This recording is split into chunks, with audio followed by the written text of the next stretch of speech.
That's right, just keep saying that to yourself. It's only a dream.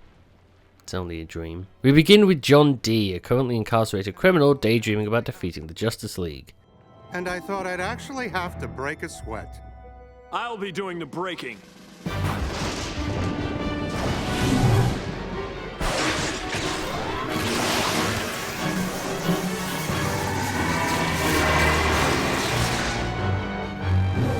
Yes, indeed. He's been volunteering as a subject within the prison in a machine that seems to give a brief moment of ESP. Excited by the thought, he wants to try it more, but is told it's too dangerous. D's day gets worse and worse as he finds he's been denied parole and that his wife is leaving him for another man. A short time later, a prison riot gives D the chance he's been looking for. He sneaks back into the science lab from before and knocks out the scientist, powering up the machine to full, which leaves him catatonic. Dr. Brooks! Bill! Warden.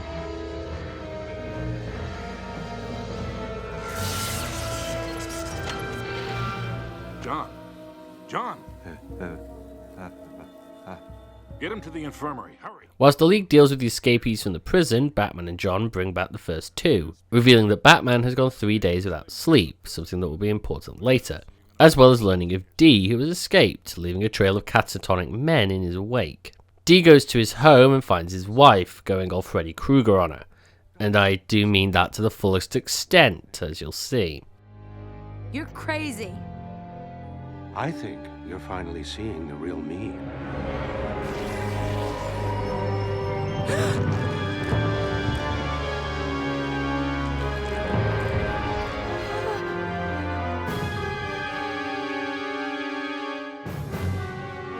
And now that I'm a doctor, I think I'll perform some surgery. He leaves her in a screaming, hysterical state, unable to wake up, as we see the rest of the League attempting to catch the last of the escapees. Hawkgirl gets caught in a trap and freaks the hell out, showing an extreme case of claustrophobia. However, they are all able to catch the rest of the criminals and call it a night. Batman learns about Penny, Dee's wife, and brings Jean in to help, learning of Dee's presence. He calls himself Dr. Destiny now. He came into her dreams, did this to her. Why can't she wake up? It's a delusional state. I'm going back in to see if I can bring her out of it. He wants us to... Us? Why? I never even heard of it before today. As the League all begins to sleep, Dee laughs, ready to strike.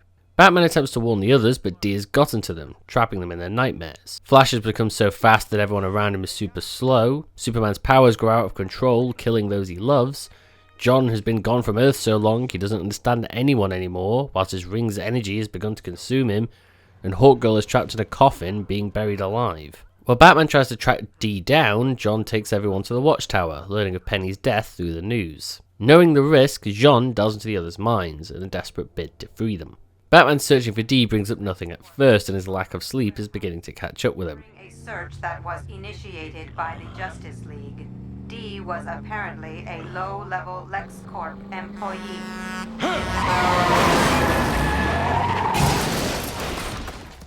Batman learns that Dee worked as a LexCorp employee and was arrested at a warehouse, and heads off.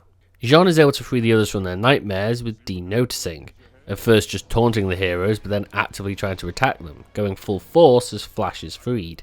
Hawkgirl, however, is still trapped, and between her natural resistance to telepathy, as noted during Starcrossed, and Dee's powers, no one can get to her. Batman goes to the warehouse and is so close to Dee that he can manifest himself whilst Batman is awake. Batman is able to distract him by humming Forever Jacques over and over again, as Dee tries to engage Batman in a fistfight, which of course does not go well for him.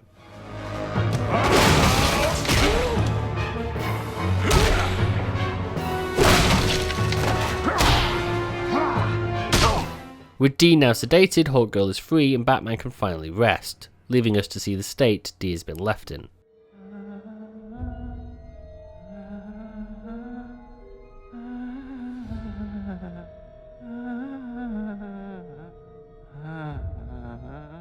Ending the episode. Do I even have to explain why this is the best episode? The premise, whilst a slight parody of Nightmare on Elm Street, is just used so well, delving into the fears of the characters that we would never otherwise see. The atmosphere and mood of the episode is made constantly creepy, Dee's face peel reveal adding to that one.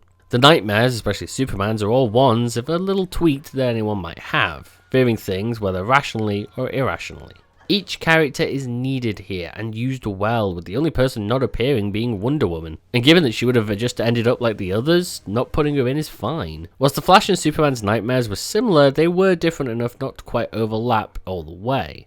As Flash is pushing himself too hard, something that would come up in Justice League Unlimited, and Superman's was simply a fear left over from the end of his own series. This episode is dark and kind of scary, a far cry from anything else put forward through the series.